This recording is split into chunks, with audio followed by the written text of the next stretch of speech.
ఇక 7వ మాట లోకా 23:46. లోకా 23వ అధ్యాయము 46వ వచనం ఒకసారి చెప్పండి అమ్మా.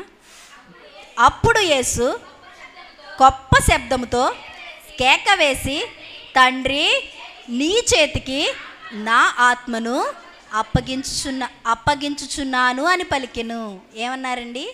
తండ్రి, నీ చేతికి నా ఆత్మను అప్పగించుచున్నాను. ఇప్పుడు మళ్ళీ తండ్రి వచ్చారండి. ఇప్పుడు ఎవరు వచ్చారండి? తండ్రి వచ్చారు. అప్పటి వరకు ఈ 3 మాటల్లో ఆయన దేవుని అయ్యాడు. ఈ చివరి మాటలో మళ్ళీ తండ్రి అయ్యారు. ఎలా? ఆయన్ని ఎవరు పంపించారు? తండ్రి పంపించారు.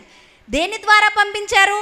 ఆత్మ ద్వారా పంపించారు. ఆత్మను ఎవరిచ్చారు? ఆయనకి తండ్రి ఇచ్చారు. తండ్రి ఇచ్చిన ఆత్మను మళ్ళీ ఎవరికి అప్పగించారండి? ఆయన తిరిగి తండ్రికి అప్పగించారు.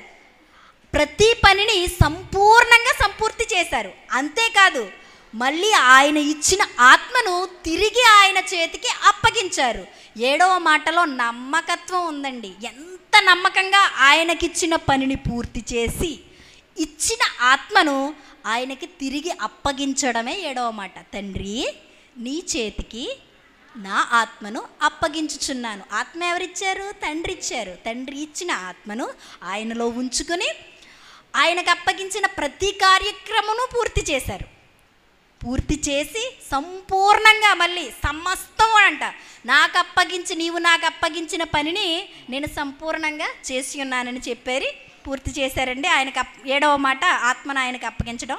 ఈ కొద్ది సమయాన్ని నాకు ఇచ్చిన దేవజనులకి వందనాలు చెప్తూ